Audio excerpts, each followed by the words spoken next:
right, time for one question for each game. We have 7 games on the slate today. We usually have 8 on the Thursday show, but it's bye week time. So one question for each game. Cincinnati at New Orleans. Hayden Hurst or Taysom Hill?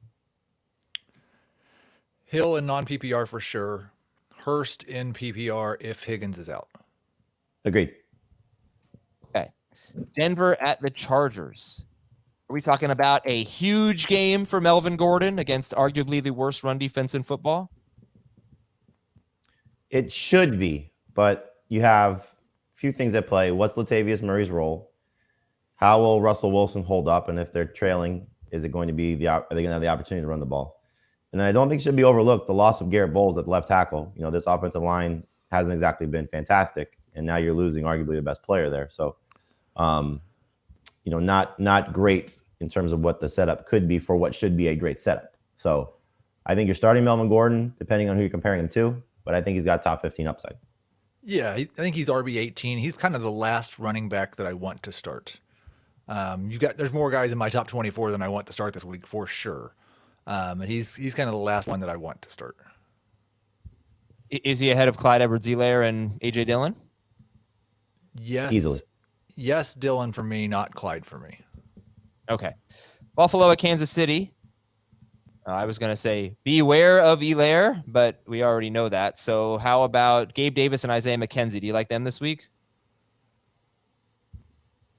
Gabe Davis and Isaiah McKenzie? Love Gabe Davis. And I think McKenzie's I just basically took Shakir out of my rankings and put McKenzie right there. So number 3 receiver.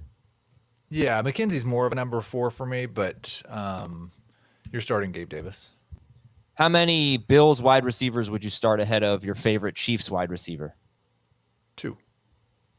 3.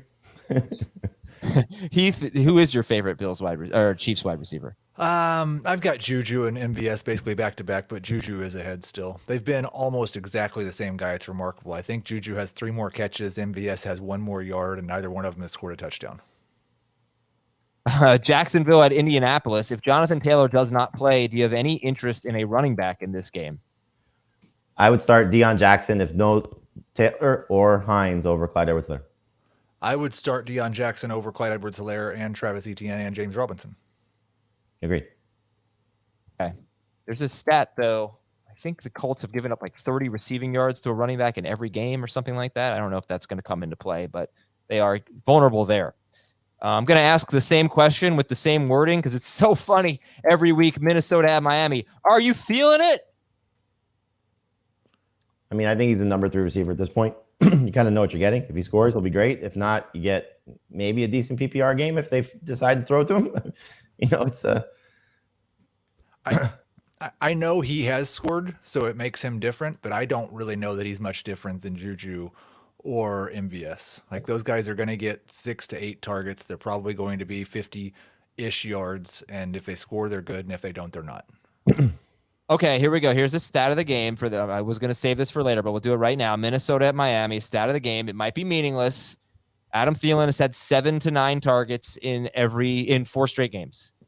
There have been 3 wide receivers who have had 7 to 9 targets against the Dolphins. They all have at least 76 yards, and they all have caught a touchdown. There are Rashad Bateman, Isaiah McKenzie, and T. Higgins. In fact, I think there have only been 4 wide receivers with 7 or more targets, but they've all had big games against Miami. I don't know what to make of that because there have been a few receivers who have had 6 targets, and 2 of them didn't do well out of 3. So does that really make a difference? But 7 targets or more, good game against Miami. Thielen's had that 4 straight games.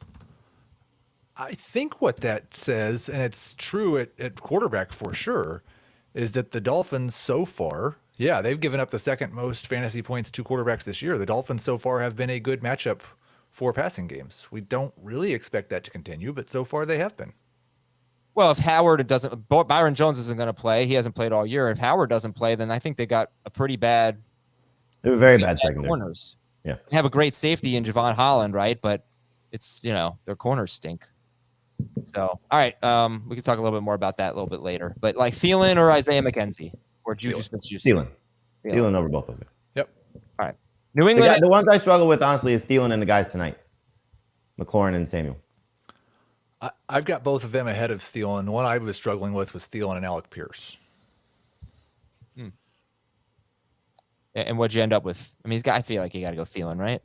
I think I have Thielen one spot ahead, but it's I wouldn't commit to that today. So it might be different Sunday morning. Yeah, Thielen is safer. And I'll probably, when I adjust it, I'll probably move Thielen ahead of the guys tonight. All right, New England and Cleveland. Are you buying the Amari Cooper home road splits? I'm sure you all saw my insightful tweet yesterday about Amari Cooper. I did not. Oh, come on. Let me go back to Dallas. That was the case. His whole career, he's averaging 22 more yards per game at home than on the road in his career. And he has 32 home touchdowns, 17 road touchdowns in his career. And in his career, how many times am I going to say the word drink every time I say career, drink water. In his career, he only has 2 seasons where he averaged more yards per game at home than on the road. One of those seasons, it was 2 more yards per game. So I'm sorry, I said that wrong. He's only had 2 seasons where he's averaged more yards per game on the road than at home. And one of those years was almost even. So it's just weird. He's just so much better at home than on the road. And this year, 2 dreadful games on the road, 3 terrific games at home. And he's home this week against New England. Is that going to be something that influences your rankings on Amari Cooper? What about his home games in London when they're the home team? I don't know if he ever played one in London. What about the home games that they played with the Raiders when they were, I think they might have played one game in Mexico. That's a good one. Did the home road split still hold up when we didn't have any fans? Probably. Is it a travel thing or He hates people travel. He's a cheering bad for him traveler. thing? He's a bad traveler. Well, no, but I mean, What about his home games at Alabama? this is the only. You know what? I could try to look that up, but this is the only player that I would ask this about. But is home road going to influence? Aren't you going to ask it about Kirk Cousins later? I don't know. I put that in the tease, but I don't know. I didn't have a really chance to research that. He's a borderline number 2 wide receiver who could be top 10 this week and could be outside the top 50. But no, it's not. I would start him over every guy we've discussed. All right. Yeah. I did discuss Stephon Diggs briefly, so not him though. Not over And Gabe Stephon Davis Diggs, you yeah. discussed. Oh, there you go. Gabe Davis or Amari Cooper. Cooper. Heath? I do have Cooper ahead of Gabe Davis, yeah. Tampa Bay In PPR, not in non. Tampa Bay at Pittsburgh. Start all Bucks, sit all Steelers. Relevant Bucks. Yes. Evans, Godwin, Fournette. Brady, Fournette. Yes. I think Deontay's still in that high-end wide receiver 3 range. I would start him over Thielen. I'm just kidding. He's been pretty, yeah. Well, I mean, He's bad. efficiency-wise, he's been that for most of his career. He's been worse. Hasn't even worse Yeah. this year. I mean, just terrible. For sure, even worse.